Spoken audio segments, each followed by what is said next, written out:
Hey everybody, welcome back to the LuckyDog podcast. This is your host, Elias Rouse. This podcast is sponsored by EliasRouseMedia.com, photo, video, digital media production.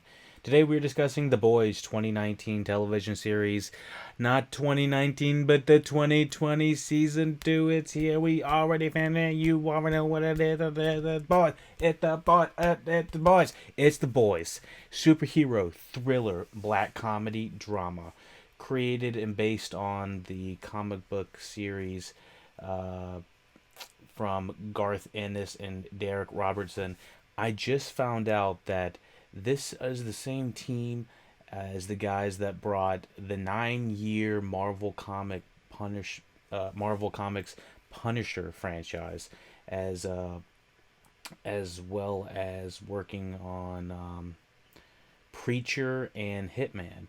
So I was pretty impressed by all this. I'm not too familiar with The Darkness. Maybe someone else is.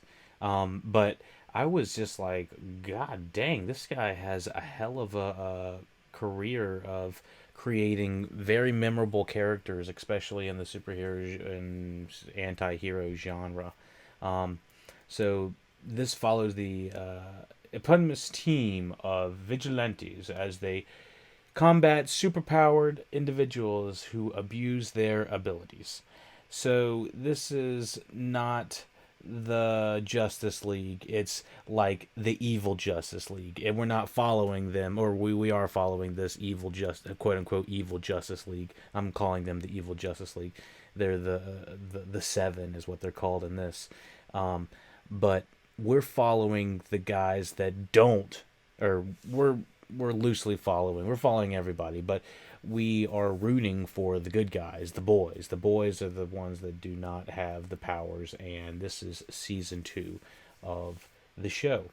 It follows the titular first season, which, I mean, pretty much every episode went out with a bang. Um, Let me see if I can get season 1 outro. I'll just kind of rewind at the last of the season 1 episode 8. You found me. The Pentagon classifies Compound V as a controlled substance and the boys as fugitives while Annie confronts her mother. Deep learns Stillwell has denied his return to the Seven and suffers an emotional breakdown, which becomes a big source of season 2. Um, Angry at being racially profiled while out of costume, an injured A Train rebounds to Compound V. Butcher takes Huey to Colonel Grace and Mallory, who refuses participation but informs them about Stillwell and warns Huey about Butcher's desire for vengeance. Huey leaves to ask Annie for help, but refuses out of distrust. After seeing her old reflected self, Maeve opens to Starlight asking to be herself. Homelander confesses to Stillwell that he secretly made super terrorists, and they have sex. At a black site, at a black site, Huey helps Frenchie and MM free Kimco before Starlight rescues them. When A Train arrives and Huey fights him until Speedster.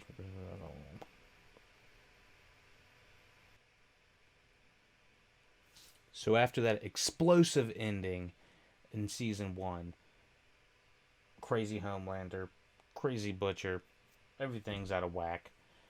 The big ride. The boys become wanted fugitives. The With Butcher framed for Stillwell's murder and hiding together, Huey, MM, Frenchie, Kimco learn that a superpowered terrorist with kinetic abilities on the loose. They attempt to inform Raynor, but she is killed by an unknown assassin against Huey's wishes. Frenchie contacts Butcher to the boys and facing the new threats. Huey and Annie export Vought's test subject Gecko into stealing a Compound V sample. I'm like losing it. Homelander's power over Vought is challenged when CEO Stan Edgar has superhero Stormfront join the Seven without his approval. When Homelander fails to intimidate Edgar, he returns to Becca's house to see Ryan.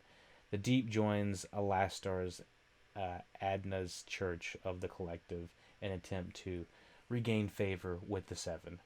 So immediately, everyone's going off on their separate ways, their separate tasks and chores, and everyone's kind of finding their own way in season two in the beginning. Um, I did feel the beginning couple episodes. I think they released the first three together.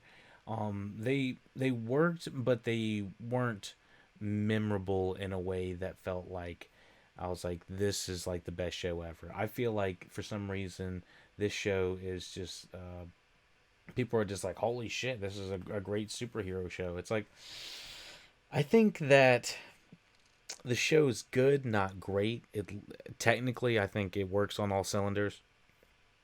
Cinematography, acting, like stellar acting in most of this. I will say there's a couple characters I'm a little bit about, but overall, I think like the Homelander character, Anthony Starr. We got what's his face, Diabolical Mate. What the fuck is that guy's name? Uh, Carl Urban as Billy Butcher. Like, how can you forget this guy? He's creating a memorable character for himself, even though he's always been a memorable character. I'm not sure why this character is just chewing up the screen. Um, Jack Quaid in this season again. He's trying to get on the screen like his father.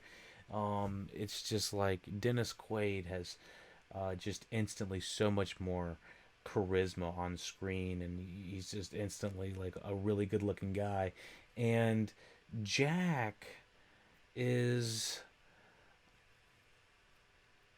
a guy too that is handsome in his own right, but doesn't exactly carry the same umph that his father did. At least I need to. I don't know Dennis Quaid's early career, but I do feel that his son is making his way. You know, it's he's such a smaller, skinnier framed guy that he almost doesn't have the same type of screen presence that his father does. His father is this even though I think he's slightly shorter, I think he's just like this slightly more confident guy.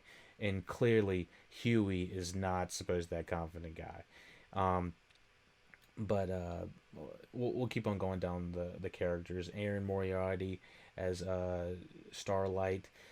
She is definitely pushed as the sexualized power leader of the Seven. Um, I will say that she has like a limited power set that's kind of exposed throughout the season. I'm still talking about this kind of loosely so that we're not going too much in spoiler detail yet. We will just kind of jump to the very last episode very soon. Um, but I think that Moriarty has gotten better as Starlight when she's become more involved with the boys and less with the Seven.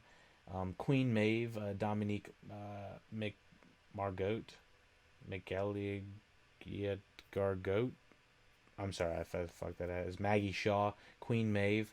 Um, we have an interesting trip with her down season two. She's essentially um, trying to find her way, whether she wants to be good or bad through this season.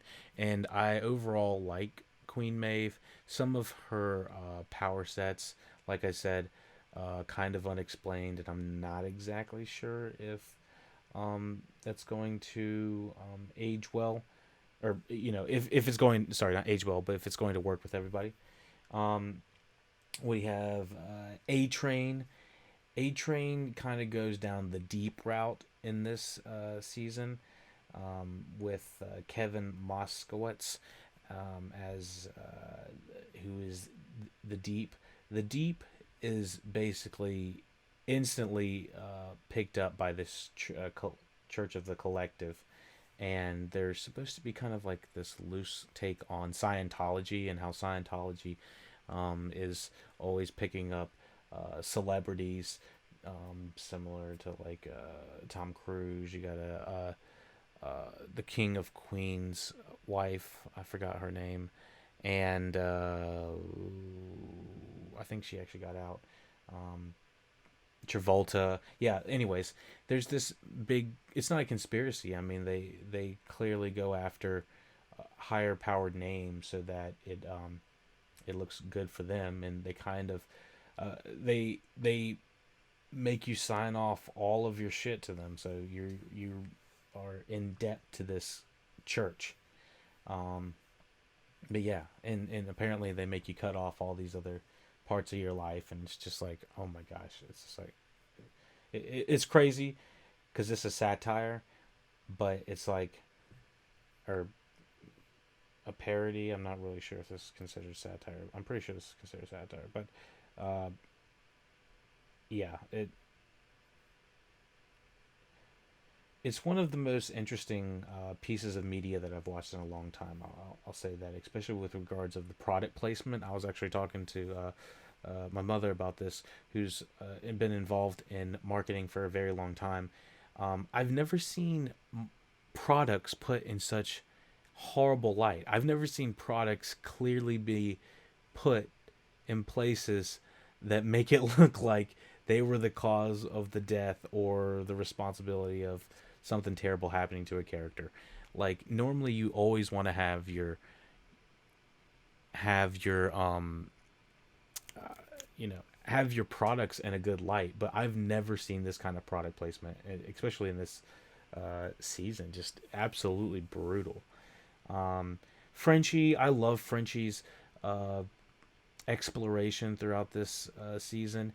This season basically has little little packs of our favorite character in each episode, and in each episode they kind of find out a little bit more about themselves, and then there's this massive fucking crazy normally it's Homelander going crazy uh, scene or some sort of action scene. It's normally like we find out a little bit about these characters because there's such a limited amount of time. There's only 8 episodes. Yeah, 8 episodes per season. And really, there is. I mean, you can see all these characters right here. Um, there's seven. I mean, there's seven of the seven, the VOT seven, and then we have all of our characters that are the boys. So you really don't have tons of time to to sit around to do much. Everything's emotional, plot driven. Something's happening all the time, in my opinion. So that's why I think you can't get bored watching the show, and that's why I think people are liking it. With the exception of how it was released, some people were was it rate bombing it or something like that. I'm not sure what the term's called, but they were going in and reviewing it 1 star because they weren't releasing the episodes all at once like Netflix. And I think they released the first 3 and then they went week by week after that. But I mean, I I originally was all for dropping the entire series, one by one. Sorry, not one by one. As an entire season. Like, why wait week by week? Because I'm. But the more I think about it, I kind of liked having the week by week format a little bit, a little something to look forward to, kind of thing. Um, because most of these Netflix series, like I just recorded a podcast on the Haunting on Blythe Manor. I was just thinking the entire time, like, this needs to be trimmed up, or if it was week by week, it wouldn't be as much to watch. But I don't really know what's the best method. I would say having the week by week method allows for people to be podcasting and talking about it and discussing your show and your Prime Video for a longer experience, a longer period of time. I think Bald Move said that they compared it to like the Stranger Things, that they had only talked about it like a couple, like 1 or 2 weeks, as opposed to we've been talking about the boys over 5 weeks now. Um, so yeah, clearly it keeps the week by week format keeps it in the cultural conversation. Um, but does it serve the story? I felt like the last few episodes would have been pretty nice back to back to back. The first few episodes actually did feel kind of nice if that would have been just like one by week by week by week. So I guess it really depends on how the format of the show goes. I'll give a good example as Korra, the Legend of Korra, the first season. Actually, some of the avatars as well. The first couple episodes are a little bit slower, and then once it hits like episode 5, shit just hits the fan, and shit it just gets crazy. It's like you got to it's hard not to watch the next episode. But then again, those are shorter episodes. Those are 25 minutes. These are probably 45 minutes, I think. Let me see. I don't know if it has the actual number, but I think it's around 45-minute episodes. Um, but yeah, so Mother's Milk, I will say he's a little bit. He's got some of the best screen presence. Laz Alonso. Actually, I don't know him from too much. Um, oh, he was in Avatar. Oh wow, I didn't know that. Fast and Furious. Oh, he was a bad guy in the Fast and Furious, I think. Jarhead, This Christmas, Miracle. Okay, so he has some interesting credentials behind him, but he has the most screen presence, and I think they kind of do the least amount of uh, background with him. They do the least amount of character building with him, unfortunately, but I think he's still one of the most memorable scenes, and he has some of the most memorable scenes, especially later down this season. Can't really talk about it in the non-spoiler right now, but for anyone that knows that thing got him good, got wrapped around his his he good. Oh my goodness! But that was a fucking crazy episode. I think it's when they're breaking in that one place. But yeah, so Chance Crawford as Kevin Moskowitz as the Deep. Like I said, he goes us down the same route as A Train, kind of joining this. Or he is the one that brings A Train down the Church of the Collective, and he's having this entire like problem of not being able to accept himself, his body, and it honestly I feel like around the fourth episode they completely dropped it, and they're like, this is not really working, and his story doesn't really serve much of the episode season 2 plot, and he goes through this big cathartic experience of trying to accept himself, and he's like, oh yeah, this is why I'm horrible to women, and it's like, all right, that's whatever you want to tell yourself, man, you're just an asshole. But um I understood that we had to like kind of give this guy some background to his character, but still I was like, I'm kind of done with the Deep as a character, and he has become more of the comedic relief, but for the majority of this series, although having him kind of come to I don't know, like a uh, an agreement with himself that he has a problem with his gills and stuff like that, the way they look, and obviously Homelander and other people have said things about him too. So it's it's very interesting to track. Yeah, Frenchie gets a way bigger backstory in this. I really enjoyed that episode. Um, Kimiko has many episodes actually as well. Where the heck is my water? I'm gonna get my water real quick.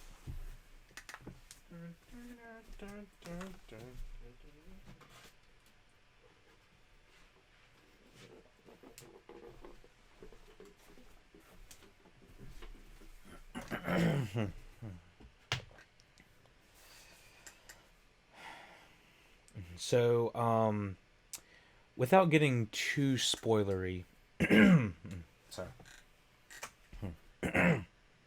without getting too spoilery, um, what is it? Who is it? Oh, she is. Karen Fukuhara as Kamiko. The female. Seriously, couldn't give her a name. I think I said that the first time. Um, anyways, she's a mute member of the boys with enhanced strength and regenerative healing, involuntarily injected with Compound V as part of a scheme to create superpowered terrorists. She joins the boys after they rescue her. Okay, so all of that, yes, that is absolutely explained. Her backstory, um, her family ties, yes, all of it is explained within the season. I like what it happens with her character, especially the last episode. I think everyone's gonna be excited about that episode. The very last episode where people go, or girl, shit happens. Um, the one thing I will say, there is this character of being a racist in this, and it's Stormfront. I'm getting her played by Aya Cash, who plays Liberty slash Stormfront. Um, she is, well, this is kind of a spoiler. I can't talk about it yet, but Stormfront, she's on there as well. Um, I can't really talk too much about her without being spoiler. Let's just say I think her character probably lines up there with what I thought would happen.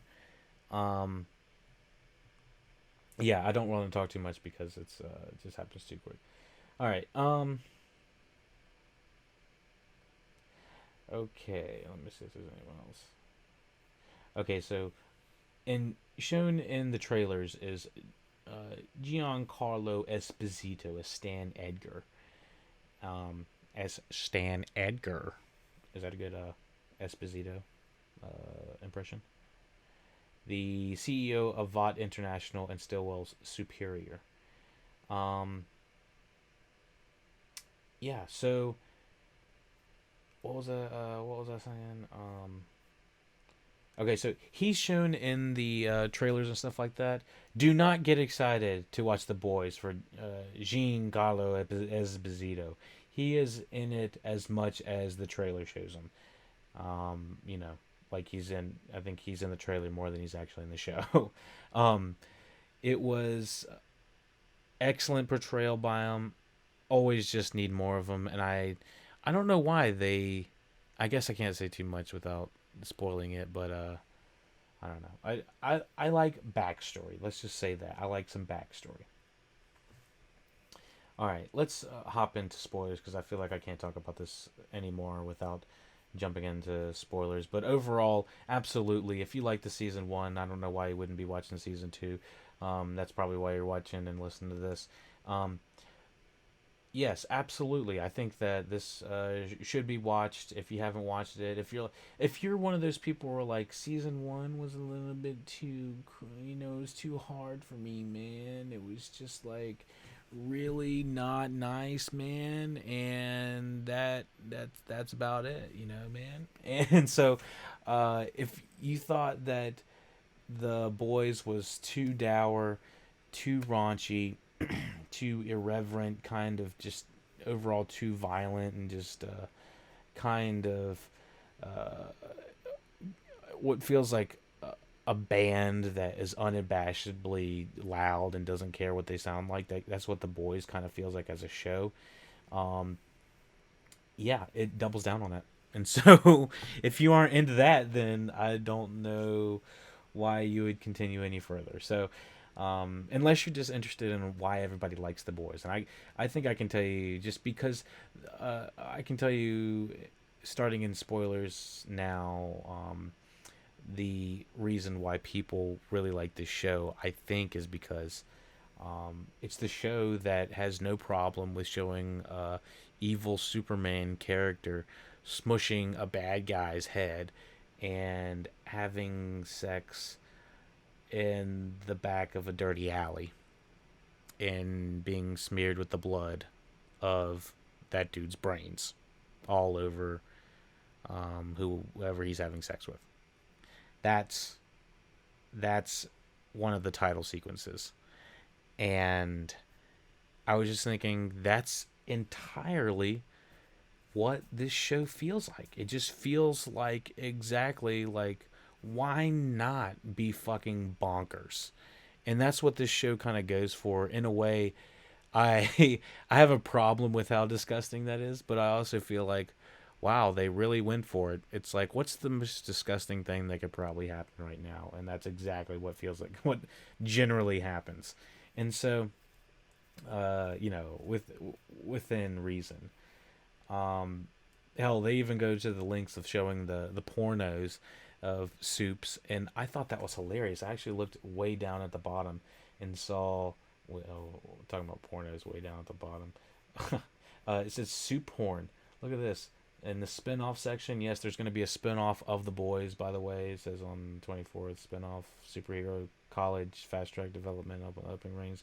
So that's the second season. Describes being part college show, part Hunger Games. The spinoff is to be set at America's only college exclusively for young adult superheroes. This is supposed to be like a parody of the X-Men. And so I also thought what was funny, the superhero porn that was shown in the second season was um, actually filmed. Like, these are actually real porn scenes, and they tried to get them the butcher baker candlestick maker episode.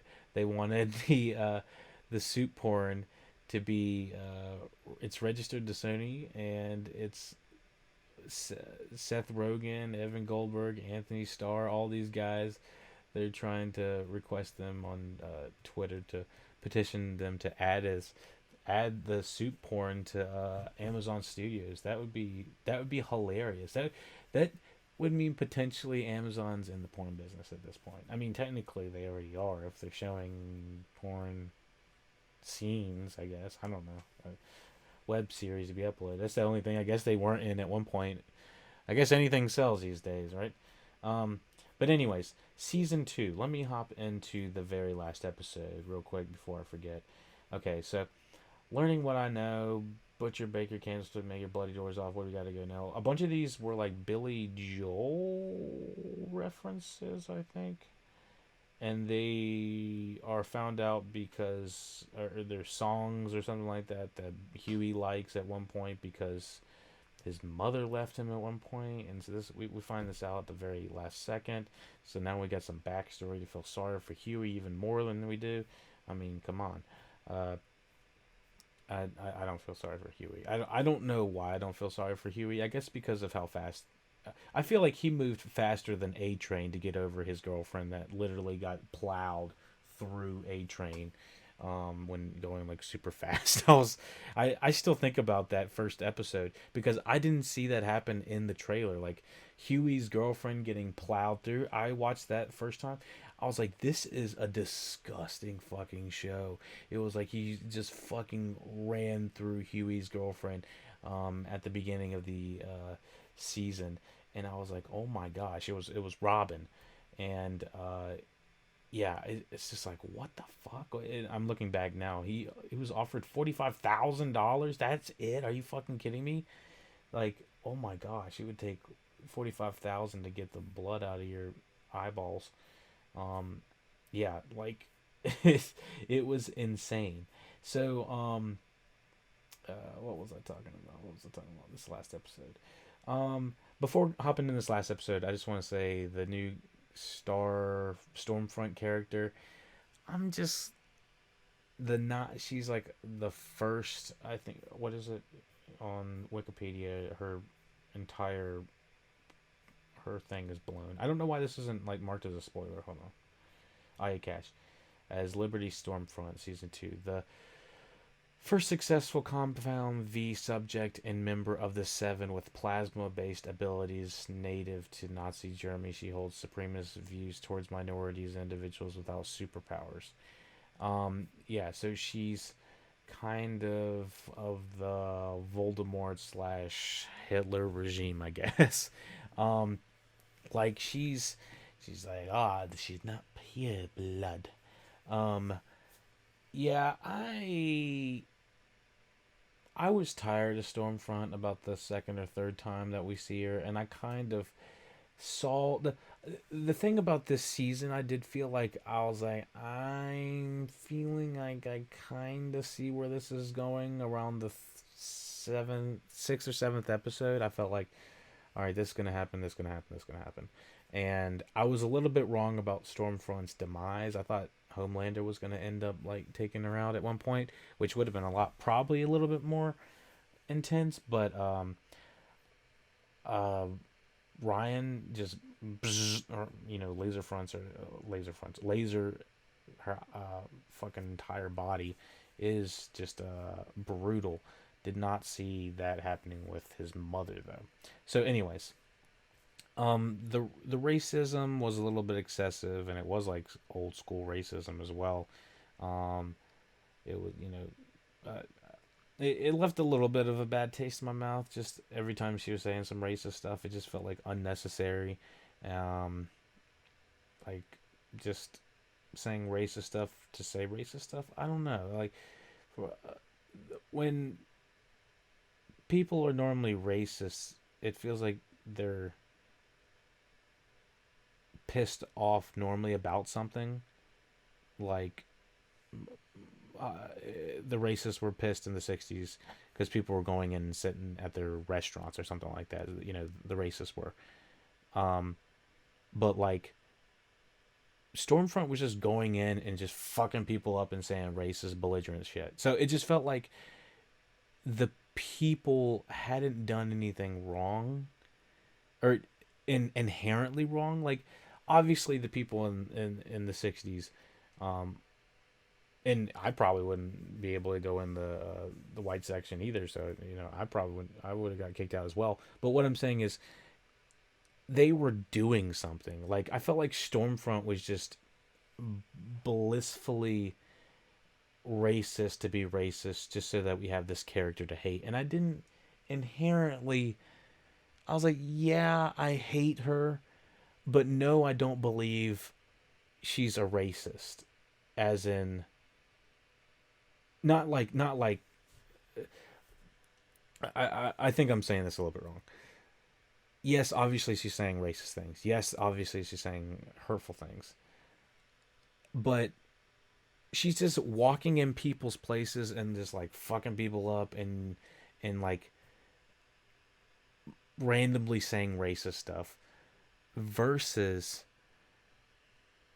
like what would happen in real life is people were like generally in places or doing things or wrong, quote unquote, wrong place, wrong time. Oh, you shouldn't be on this side of town, or you shouldn't be, you know, here after dark kind of thing.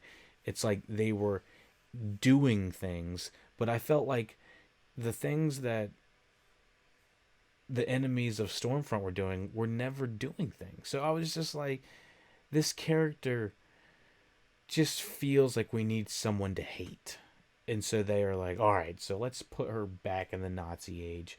And you don't even have to be back in the Nazi age, which I thought was one of the cool things that they did bring to the front. I think one of the last few lines they do talk about is how Stormfront could actually be, um, you know, people still align with Nazi views. And I agree that people do align with Nazi views. They just do not like the word Nazi. And if you call them a Nazi, they're like, hey, hey, hey. And you call them a white supremacist, they're like, hey, hey, hey.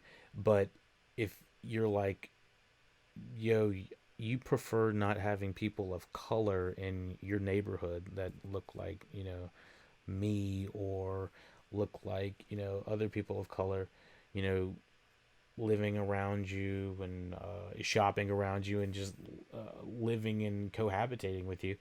And they're like, it's like, what's the difference? What's the difference at all? And so that's my big thing is I was like, we have real racists in the world we have to worry about, and I feel like Stormfront is still a celebrity racist, but although or like a fake Hollywood racist, like the television show does not depict the race. It feels a little bit outdated, but it does have a couple of like niches of real racism that are still relevant today because our because race has become such a massive part of our ecosystem. It's hard not to say that uh, they're being a little bit light with it. Like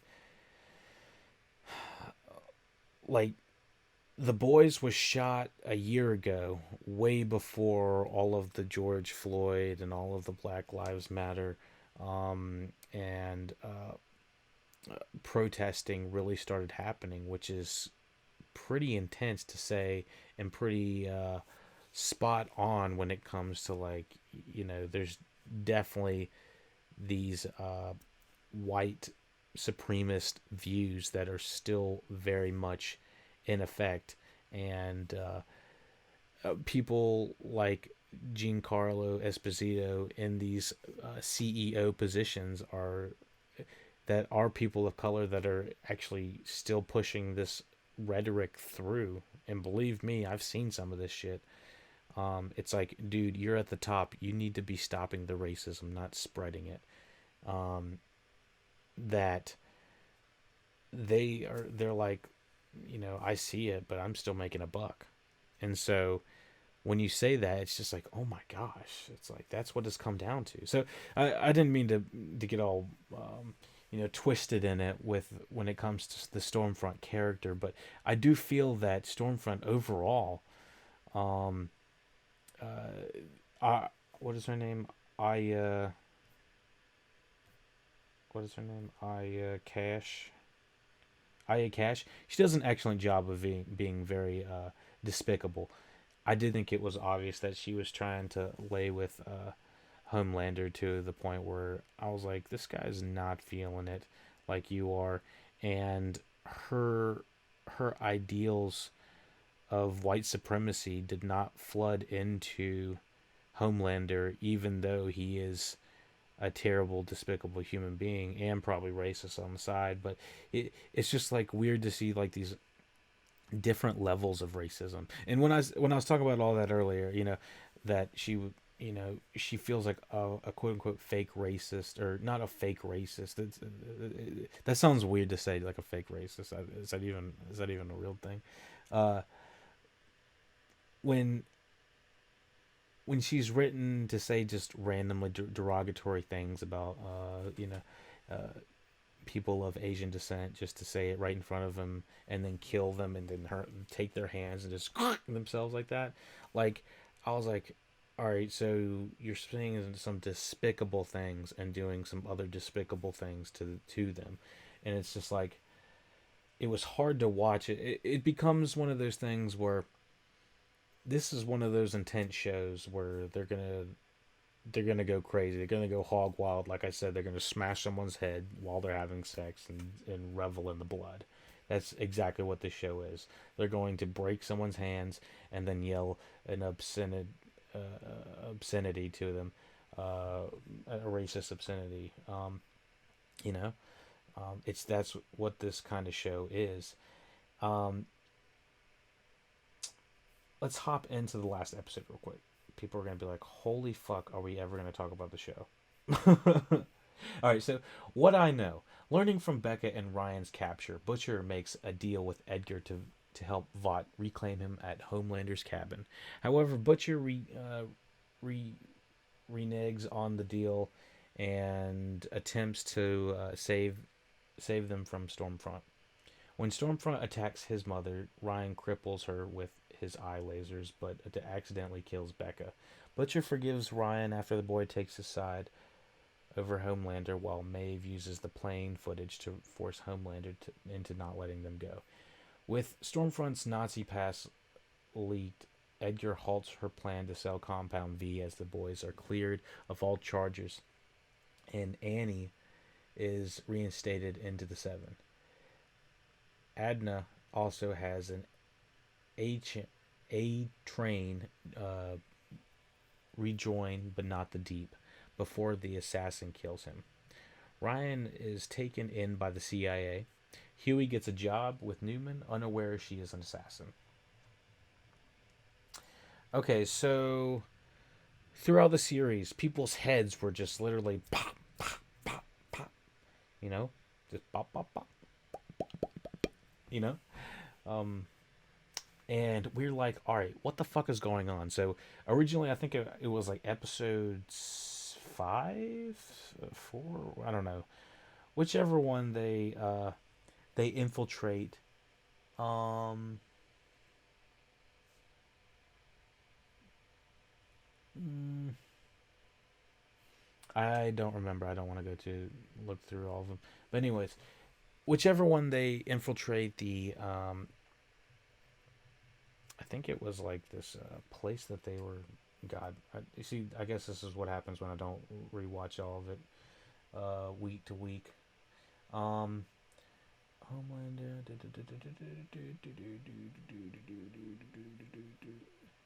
Okay, so it's the facility, I think.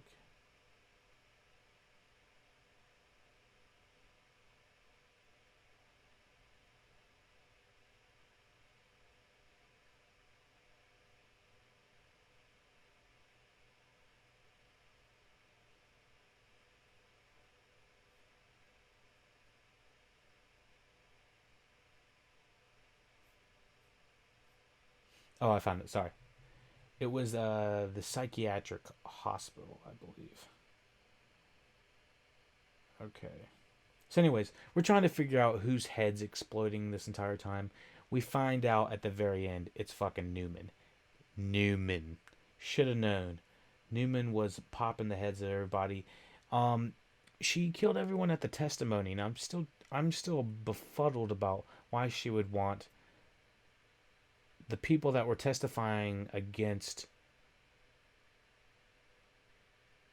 Okay, so the she blew up the heads of the people that were testifying against Vought, which would hurt Giancarlo Esposito. But if she is related to him, doing some speculation, if she's related to him or is working for Vought secretly, yet she's still like an AOC character, which she's supposed to be anti, which means she's like a double secret agent.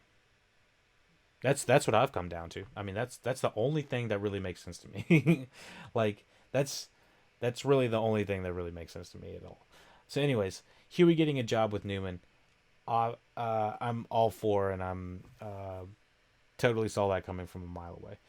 Um, so let's start from the beginning. Learning from Becca about Ryan's capture, Butcher makes a deal with Edgar to help Vought reclaim him from Homelander's cabin.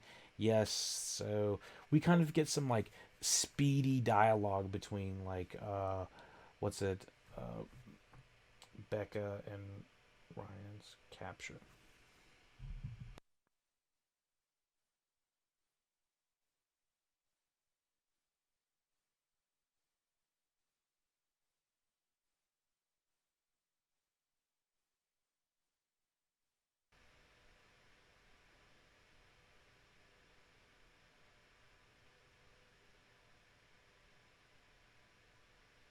So they get Ryan, then they go back and they're trying to escape. They're doing this entire thing with Homelander with the the sound beats things Frenchie made with I think Kamiko has something planned for him a little bit with when they're doing the little thing. So it's like and it's doing like this supersonic beam, and Ryan can hear it from like thousands of yards away. Uh, Homelander can hear it.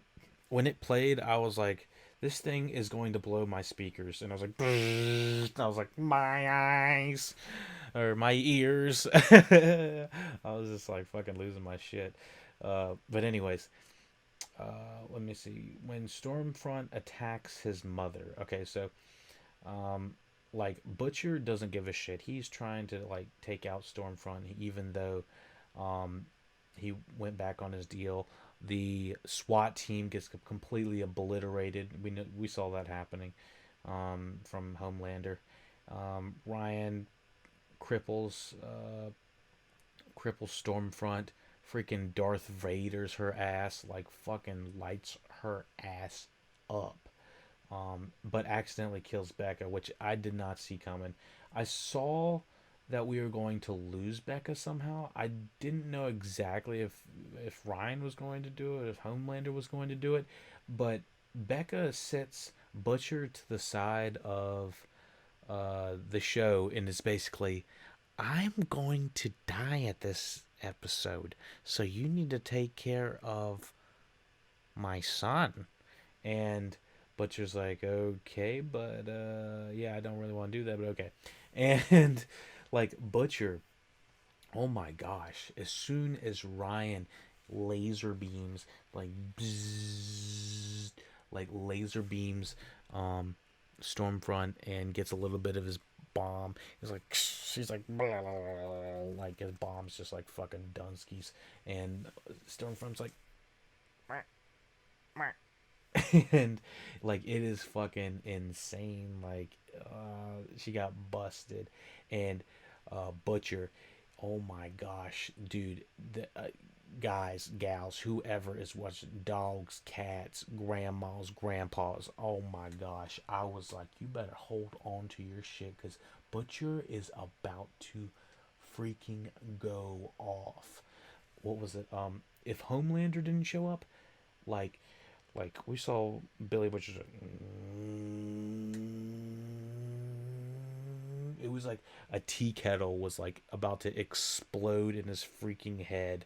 It was he the look they got. I was like, how did they get this guy to get this look? It looked like Billy Butcher gave that kid the look as if that kid had just beat his dog to death in front of him. Like, fucking ruthless. Like, I was like, this kid better get. I mean, this kid's either gonna just laser beam, fucking laser the beam, laser beam Billy Butcher right in half, or he's gonna get beat by him. I was like, this is intense, but he's has to like contain all this fucking emotion. I was like, oh my gosh, and so Ryan cripples his mother with his lasers.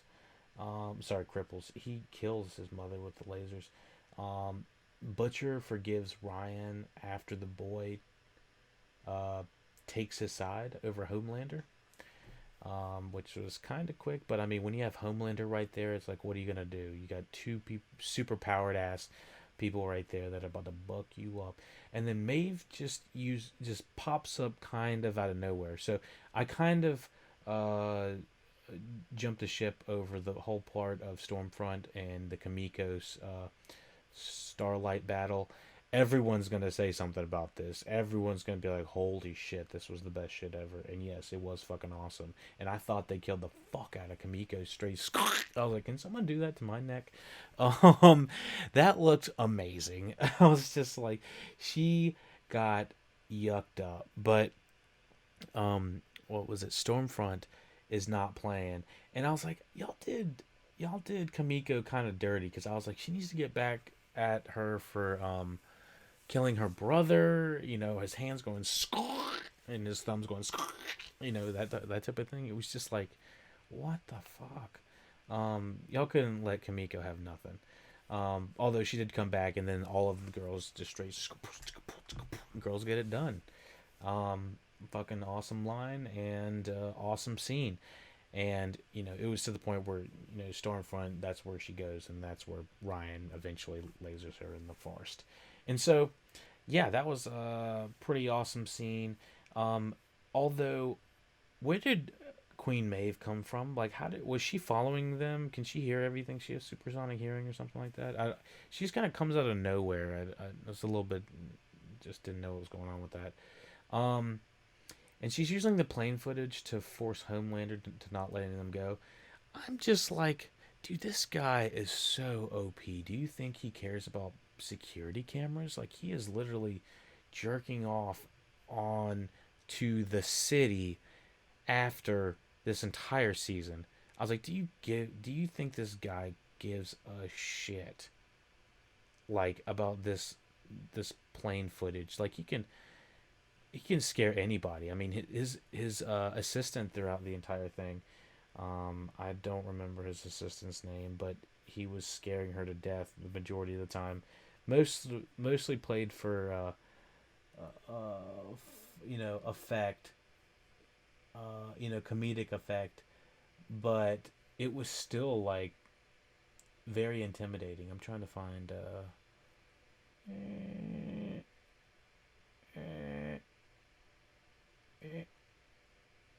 um I don't know. I don't see her name, but she is a comedian, I believe. She was like ripping her hair out the majority of the season because of the stress of trying to be the assistant to Homelander. Um, I'd be kind of curious to see how she progresses throughout the season, next season as well. Let's see if there's anything else. Hmm. 8 episodes. I think 8 episodes is nice. The more I think about it, and the more I talk about it, like I'm like, it's fun to watch. It's fun to talk about. Do wish it was a little bit longer. Maybe 10 episodes would be nice. I don't know. Maybe that's too many. But I complained about 10 episodes on the haunting of whatever, the haunting of Blythe. But I mean that's the haunting of Blythe. You know. Let me see what else we got. Um, so yeah, I don't think Homelander would really care about this footage. I think he would still just kill Maeve. Right? I feel like he has the power to kill everybody right there, and nobody would know. In my opinion, I think there was like a thing that said she would send it even if she gets killed or something, which is why there was no fight. Um, yeah, so it forces Homelander to let them go.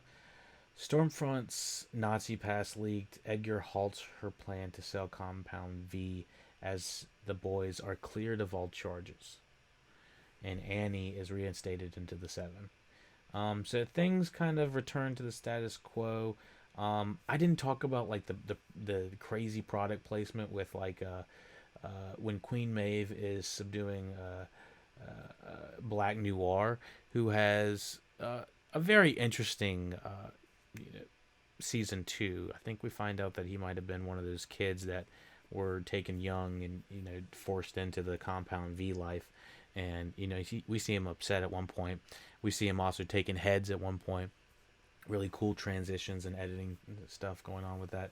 Um, uh, Let me see. Oh yeah, so the product placement that I was like really thinking about. Never seen a product placement where the product kills somebody or almost nearly kills somebody. So Queen Maeve goes in there,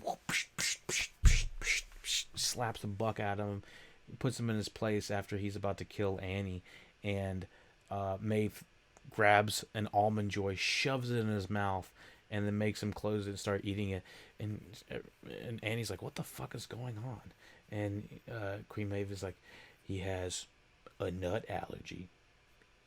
And we missed everything but the it was like a joke, but he's over there like choking on it, and there's a fucking almond joy on the floor. It's not even like it's a fake nut bar or something like that. It's not like they made up a fake nut. Like for the every time they were trying to get someone to join the Scientology collective of the church of the collective or whatever, they would give him a fresca. And Giancarlo Esposito even says in this, he's like offered a fresca, and he's like, "Oh no, I hate the things, disgusting," or something like that. He's like, "Oh no, I don't eat those things. Oh, absolutely disgusting." Yeah. uh, he he says something negative about the product that obviously is being paid to be put there. Like, what is that negative ass product placement? That is the weirdest thing I've ever seen. So he's like, "Oh, no, definitely no frescoes. No, none for me now." And what was the other thing? The almond joy nearly kills Black Noir. I'm trying to think if there's anything else that is just shown in a horrible fucking light. I don't know, but it was the funniest thing just watching that. It's just bizarre. So yeah, the product placement still there. I love how they still have all of the world building of the characters are still like Homelander's got, you know, the homie burger, the big homie burger or whatever the fuck. Um, you know, Black Noir's got a milkshake or something like that. They got all of this merchandising and branding. I love how they have just made it a thing in the world. Um, so what else do we have? So they stopped the sale of Compound V, halt the plan, cleared stage. So the boys are cleared of all charges, which I was like, dude, these guys just.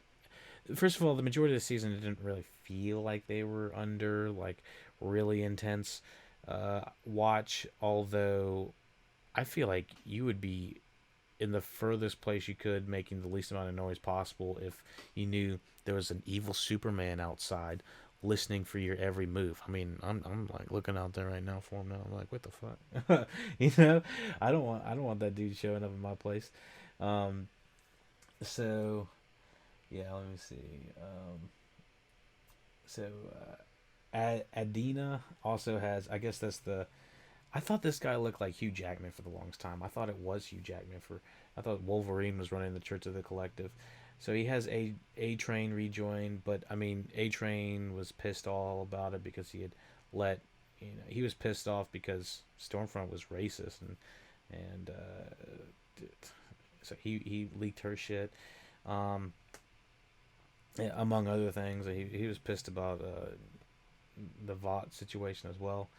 When they didn't let the deep in, so when they didn't let the deep in, Deep's just like fuck this. Think about the deep in this entire season. I feel like they shot his shit in like 2 days. I was like, this guy had not much to do, besides the fact of kind of coming to his into his own skin. I feel like the guy didn't have much to do. They they kind of dropped the ball into the deep, or they just ran out of time to really have him do anything. The most interesting thing was clearly the whale thing when they drove the boat through the fucking wall. I was like, God dang, this is the thing about the deep is he's an expensive character to CGI. I mean, having a full fucking whale. I mean, I couldn't imagine how expensive that is to do. Um, but yeah, so you gotta use them sparingly. Ryan is taken by the CIA. Huey gets a job with Newman, unaware she is an assassin. So yeah, apparently the character who played Newman didn't even know she was exploding heads until like very late in the series. It like there's no reason for anyone to really think that she is a soup, but now we kind of do have to think about the characters that may have superpowers that we haven't been that we've been introduced to that we just didn't even think about they had superpowers. They just haven't used them yet. Possibly Giancarlo Esposito. Um, we also have I don't know. I I felt like I could see the predictability of um I think we would be remiss to think that none of the boys are ever going to get any superpowers, or like Butcher. Butcher basically already has a superpower. His diabolical nature is just like over the top to the point where he basically is on Compound V. Huey, what would Huey's power be? Just be invisible and get really small or something? Just like shrivel up like a raisin? I don't know. Oh my goodness. Yeah, but I honestly I think that it's still a very it's an entertaining series. Like despite my criticisms, despite my the fact I think it's kind of cynical, I still think it's very entertaining. Like I'm not gonna put that behind it, you know. Um, but yeah, you know one thing I saw that Aaron Moriarty was the first person that got the lead role. I was like, good lord, that was not the first person I would have thought. Anthony Starr, obviously, but yeah. Um, but yeah, let me see anything else we got. I don't know why they don't play "The Boys Are Back in Town." I feel like that's just like an automatic song that would make sense. So let's see. Season 2 holds an approval rating 97, 90 reviews, average 8 out of 10. Website's critical consensus. Swinging out with a superb second season that digs deep into the complicated characters and ups the action ante without pulling any of the social critical punches. Um, on Metacritic, this season is rated 80 out of 100 based on 15 critics. General favorable reviews. Wonderfully subversive, cynically entertaining piece of work. Yeah, I would basically say that. Yeah, it's absolutely subversive. It's entertaining as hell. It's unlike anything you're gonna see. It's superheroes cranked to 11. Everything is, um, you know, heightened in a way. Hyper real is probably what I would say. And it's not slowed down like Zack Snyder's shit. So it's not like, not that I dislike Zack Snyder to that degree, but it's just like a different visual standpoint. And we're not getting spoon fed by Disney. So it feels like an adult take on superhero um, genre that is much needed. And I think they are filling the void of having that, that adult black comedy version of that also can, kind of get a little bit dark. So let me know what you thought about The Boys season 2. Let me know what you thought about the review. Sorry, we got a little bit crazy deep in that before we got into the spoiler filled review. But I do think that we had a good conversation about what really is explored in this season. And yeah, overall, season 2 continues to throttle, push the throttle forward on The Boys. And I think what might be benefiting this is the shorter seasons. That way, that there's not much baggage. Like, even the episodes I don't really recall liking that much. I can't remember that much thinking that I was like, I'm bored or anything like that, and I'm ready for some action. It's more or less like, all right, this is just a boys episode that's a little bit different. It's not like it was ever boring. I can't ever say it was. So yeah, always something new is what I would categorize it as. So yeah, thank you for listening, watching Look It Up podcast. Check out The Boys season 2 if you didn't already. Check it out. You can check out season 1 review as well. What do we got on here? We're gonna pop up. We have the SoundCloud. Look It Up podcast. Follow us on there. PayPal.me/the Look It Up podcast for all donations. Comments, questions, concerns, email lookitoutpodcast@gmail.com, Twitter, Look It Up Podcast, Facebook, Twitch, Instagram. You already know what to do. Thank you for listening, watching Look It Up, Lucky Dog Bowl, Lucky Dog Diabolical Podcast. All right, y'all. Take it easy.